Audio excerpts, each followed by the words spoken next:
नमस्कार, मेरा नाम आलोक है। आप लाइव स्टीज देख रहे हैं। देश में कोरोना की दूसरी लहर चल रही है। आम लोग काफ़ी परेशान हैं और हालात बिगड़ते जा रहे हैं।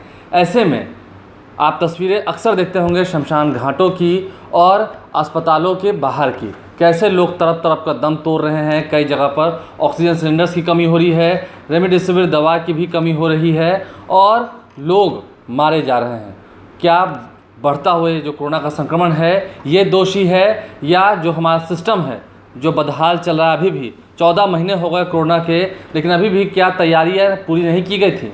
रवीश कुमार, जो कि एनडीटीवी के न्यूज़ एंकर हैं, वरिष्ठ पत्रकार हैं, वो क्या लिखते हैं, अपनी भावनाओं को साझा कर रहे हैं। उनकी निजी भावनाएं हैं जो हम उनके फेसबुक पेज से उठाकर आपके सामने रख रहे हैं। तस्वीरें देखिए किस तरीके से रवीश कुमार साफ साफ लिखते हैं, आज तक के एंकर रोहित सरदाना के निधन की खबर से स्तब्ध हूँ। कभी मिला नहीं, लेकिन टीवी पर देखकर ही अंदाज़ा होता रहा है कि शारीरिक रूप से फिट नौजवान हैं। मैं अभी भी सोच रहा हूँ कि इतने फिट इंसान के साथ ऐसी स्थिति क्यों आई, या इतनी तादाद में क्यों लोग अस्पताल पहुँच रहे हैं? क्या लोग अपने लक्षण को नहीं समझ पा रहे हैं, या डॉक्टर्स की सलाह को पूरी तरह से नहीं मान रहे हैं, या एक से अधिक डॉक्टरों की सलाह में उलझे हैं? मैं नहीं कहना चाहूँगा कि लापरवाही हुई होगी। यह सवाल मैं केवल रोहित के लिए भी नहीं कर रहा हूँ। हमें ध्यान रखना चाहिए कि बात सिर्फ दिल्ली की नहीं हो रही है, ज़िलों और कस्बों की हो रही है।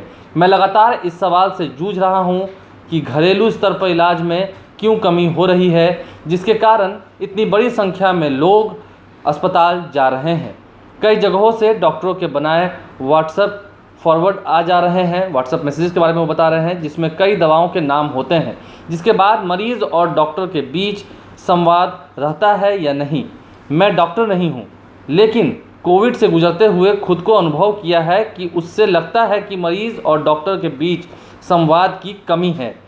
इस वक्त डॉक्टर काफ़ी दबाव में है और मरीज़ डॉक्टर से भी ज़्यादा डॉक्टर हो चुके हैं।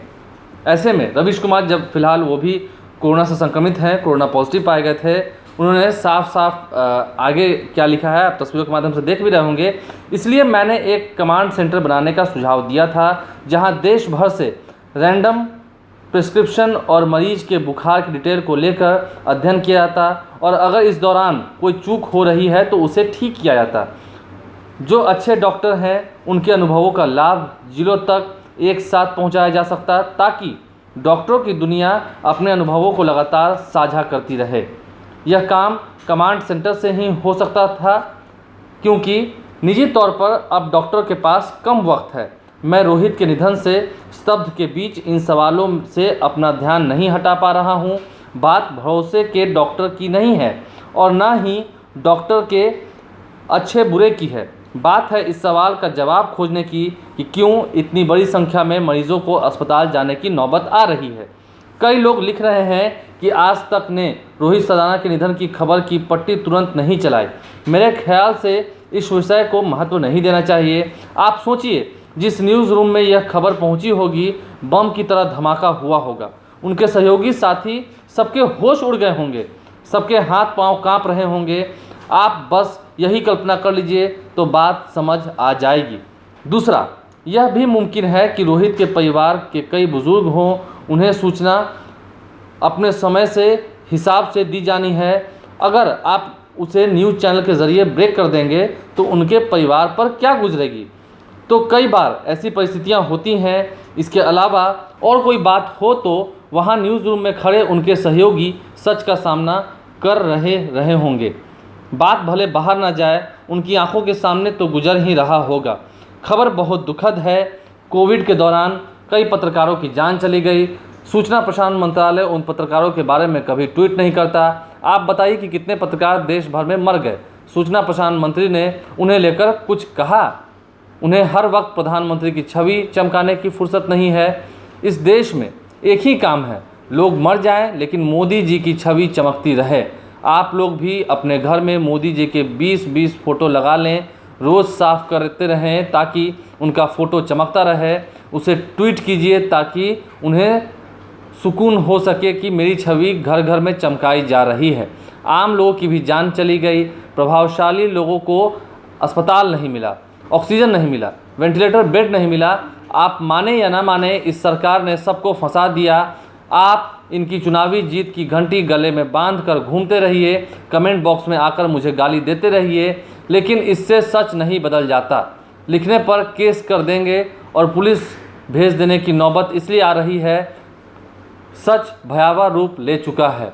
जो लोग इस तरह की कार्रवाई के साथ हैं वो इंसानियत के साथ नहीं हैं। इस देश को झूठ से बचाइए, खुद को झूठ से बचाइए। जब तक आप झूठ से बाहर नहीं आएंगे, लोगों की जान नहीं बच पाएगी। अब देर से भी देर हो चुकी है। धर्म हमेशा राजनीति का सत्यानाश कर देता है और उससे बने राजनीतिक समाज का भी। ऐसे राजनीतिक धार्मिक समाज में तर्क और तथ्य को समझने की क्षमता समाप्त हो जाती है। इसलिए व्हाट्सएप ग्रुप में रिश्तेदार अब भी सरकार का बचाव कर रहे हैं, जबकि उन्हें सवाल करना चाहिए था। अगर वे समर्थक होकर दबाव बनाते तो सरकार कुछ करने के लिए मजबूर होती। अंतिम कुछ लाइनों में वो लिख रहे हैं, अब भी सरकार की तरफ से फोटोबाजी हो रही है। अगर उससे किसी की जान बच जाती तो मुझे बता दीजिए। जान नहीं बची, आंकड़ों को छिपा लीजिए, मत छापिए, मत छपने दीजिए। बहुत बहादुरी का काम है, बधाई। आप सबको डरा देते हैं और आपसे डर जाते हैं। कितनी अच्छी खूबी है सरकार की, घर घर में लोगों की जान गई है। वो जानते हैं कि अब कौन और कैसे मरा है। रोहित सरदाना को श्रद्धांजलि भी उन्होंने दी है। उनके परिवार के बारे में सोच रहा हूँ कैसे उभरेगा इस हादसे, और ऐसे हादसे से भला कौन उभर पाता है। भारत सरकार से मांग करूँगा कि रोहित के परिवार को 5 करोड़ का चेक दे, वो भी तुरंत, ताकि उसके परिवार को किसी तरह की दिक्कत ना आए। सरकार को पत्रकारों की मदद करने से पीछे नहीं हटना चाहिए, बिल्कुल दूसरे पत्रकार को भी दें।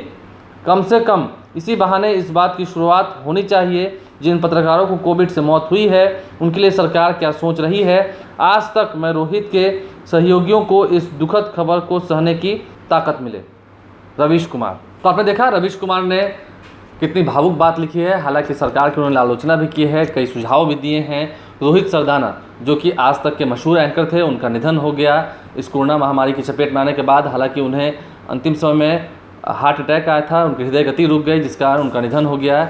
इस खबर के मिलने के बाद राजनीतिक गलियारा हो या फिर पत्रकारिता का तमाम वो जगत हो, वहाँ पर शोक की लहर है। रवीश कुमार भी दुख व्यक्त कर रहे हैं, लेकिन कोरोना की मौजूदा स्थिति पर जो उन्होंने कहा है ये विचार करने वाली बातें हैं। आप ज़रूर इस पर विचार कीजिए, सोचिए, क्या रंगीन बल्बों की चकमकाहट में सच दूर चला जा रहा है या फिर हम इतने अंधे हो गए हैं कि उजाला हमें दिख नहीं रहा है। हमारे चैनल को सब्सक्राइब कर लें, साथ साथ फेसबुक पेज भी लाइक करें। धन्यवाद।